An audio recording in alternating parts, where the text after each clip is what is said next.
Hello everyone, welcome back to my channel. This is continuation to the previous video, unit 3 for power system analysis or power systems 2.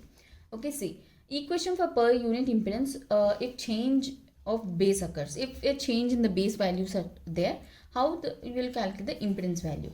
So Z per unit new values is equal to Z per unit old values into new base we are telling, right? New base, that's units are MVA divided by old base MVA into old base KV, and here new base KV whole square.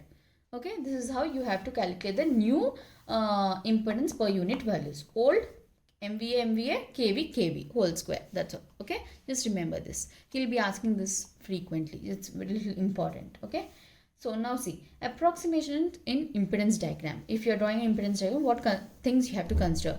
We have seen this clearly in the previous video. Just for a brief understanding, one more time. Neutral grounding impedance is neglected here. Like I said, transmission line is represented by equivalent pi network. Transmission line is represented by equivalent T networks also. This is transformer line. This is transmission line. If there is transmission line, pi network, remember.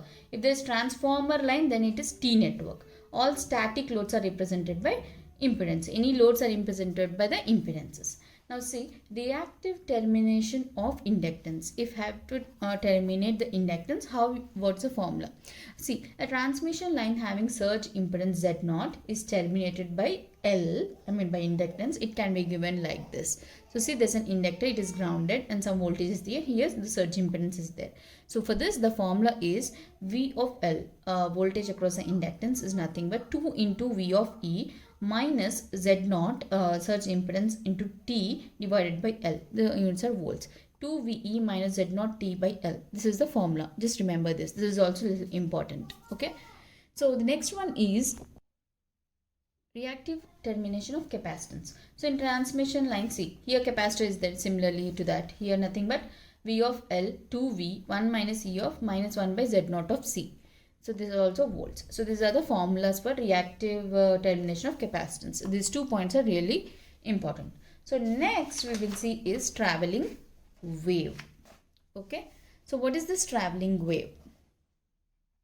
Yeah. So see, this is nothing but it's a temporary wave built in the transmission line due to switching faults and lightning. Okay. Traveling wave, any wave. Okay. So it's a temporarily built wave. If any disturbance occurs in the transmission line, so there will be change in the frequency of the wave, right? So that is nothing but a traveling wave. Such type of wave creates a disturbance and travels along the transmission line at a fixed speed. It will move in a fixed speed. Suppose the normal transmission line is suppose like this. If there is any disturbances, it will be somewhere like this. It will increase or it will decrease. Okay. So that is nothing but a traveling wave. Okay. So this type of wave occurs for short duration but causes lot of difference. So if one ripple has occurred in starting any point of the wave, so that will continue for a long duration. Okay, the whole wave will be disturbed, but that disturbance, whatever that occurring, is for short duration only. Okay, so now see, factors why this traveling wave is caused is, first one is switching and lightning. Switching, if you are on off conditions, sudden on and offing, and because of the lightning, the thunder strikes and all. Due to failure of equipments, for example, due to failure of equipments which allows very high currents to ground or face to face. See, if there is a failure in the equipment, sudden failure, so that also will cause very high currents to the ground or from any face to face also it can occur.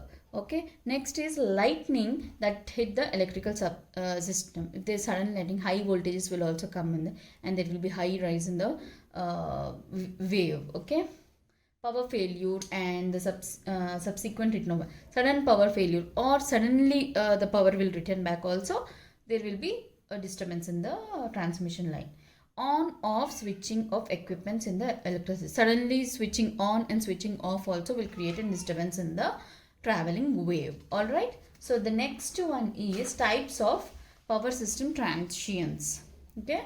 Transient means nothing but some time variable. Remember, wherever you see transient, that means some time. Okay. So transients cause considerable amount of damage to the insulation of power system equipment. So generally for all power systems, there will be insulation, right? No current shock or no damage to the inside wires and all. We will be giving insulation, right? So these transients, they will damage the insulation of the power system equipment systems. So what are these? Is external transients, internal transients. All right. So what is meant by external transients is, see, sudden changes in voltage on power system that occur due to lightning. External, from externally, if there is change, that is nothing but through lightning. Okay, so that will be like 1 million volts will come onto that insulating of the power system now. So that change will be severe, change will be there because of the lightning. So that is nothing but external transient. Internal transient is sudden change in voltages on a power system that occur due to closing and opening of switches. Closing and opening if we do the switches, that is internal. You are switching on and off, so that also will create some disturbance, right? So that is difference between internal and external transients. I hope this is clear. All right, so the next one is attenuation. This is also very important. I think the last year paper, he has asked us what is meant by attenuation. Okay, so just check this clearly.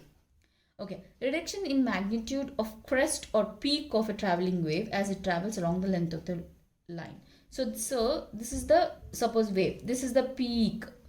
Okay, so this is the peak value.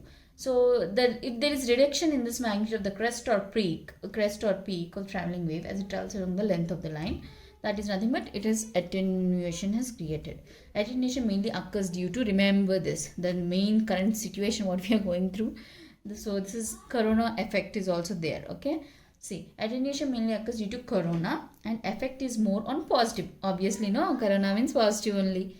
And the effect is more on positive waves than on the negative waves. On the positive side only the corona effect will be more, and that is nothing but attenuation, more than the negative side waves.